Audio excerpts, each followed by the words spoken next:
অনুষ্ঠিত হলো দেশের জনপ্রিয় রিয়েলিটি শো লাক্স সুপারস্টারের বহুল প্রতীক্ষিত গ্র্যান্ড ফিনালে। জমকালো আয়োজনে বসেছিল এবারে আসর। 7 বছর পর ফিরে আসা এই আয়োজন ঘিরে তাই তৈরি হয় ব্যাপক উত্তেজনা। জয়ী হয়েছেন রাজশাহীর মেয়ে বিদুষী বর্ণিতা। কেমন ছিল আলো ঝলমলের সেই আয়োজন? শুধু সৌন্দর্য নয়, অভিনয় দক্ষতা, ব্যক্তিত্ব, স্টাইল এবং কন্টেন্ট তৈরির সক্ষমতাকে গুরুত্ব দেওয়া হয়েছে এবারের আসরে।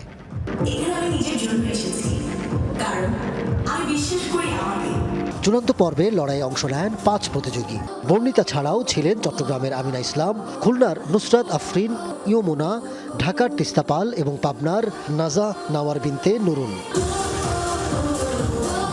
রাজধানীর চিনমতি সম্মেলন কেন্দ্রে তারকা খচিত এই গ্র্যান্ড ফিনালের অনুষ্ঠানে উপস্থিত শোবিজ অঙ্গনের জনপ্রিয় তারকারা।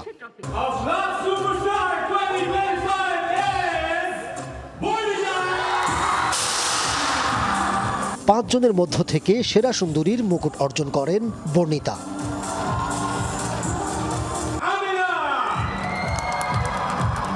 দ্বিতীয় রানার আপ হয়েছেন নাজা নাওয়ার বিনতে নুরুল এবং প্রথম রানার আপ আমিনা ইসলাম। লাক্স তারকাদেরকে দেখে আসলে স্বপ্ন দেখেছি যে আমি এরকম সুবর্ণা মোস্তফার মতো একজন লাক্স তারকা হব, তারপরে অপি করিমের মতো একজন লাক্স তারকা হব। তো আমাদেরকে দেখে যারা স্বপ্ন দেখে এই পর্যায়ে এই প্ল্যাটফর্মে এসেছে তাদের জন্য আমি বলবো তো নিজেকে প্রস্তুত করার এখন সময়, নিজেকে তৈরি করার, নিজেকে প্রমাণ করার সময়। সবার জন্য শুভকামনা থাকলো। আর আমি এত দূর এসেছি শুধুমাত্র আমার পরিশ্রম, আমার সততা এবং আমার মেধা দিয়ে।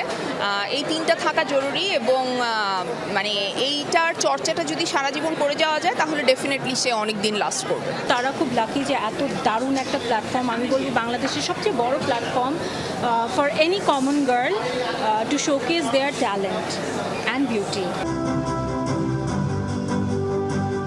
প্রতিযোগিতার শুরু থেকেই গ্রুমিং ও প্রশিক্ষণের দায়িত্বে ছিলেন আজরা মাহমুদ। বিচারকের আসনে ছিলেন গুণী অভিনেত্রী জয়া আহসান ও মেহজাবিন চৌধুরী, ছিলেন নির্মাতা রায়হান রাফি। আয়োজনে ছিল তারকাদের মন মাতানো পরিবেশনা। পাড়ে রাত আসে সমাপ্তি ঘণ্টা, পর্দা নামে এবারের আয়োজনে। Ahmed Tauquir, showbiz tonight.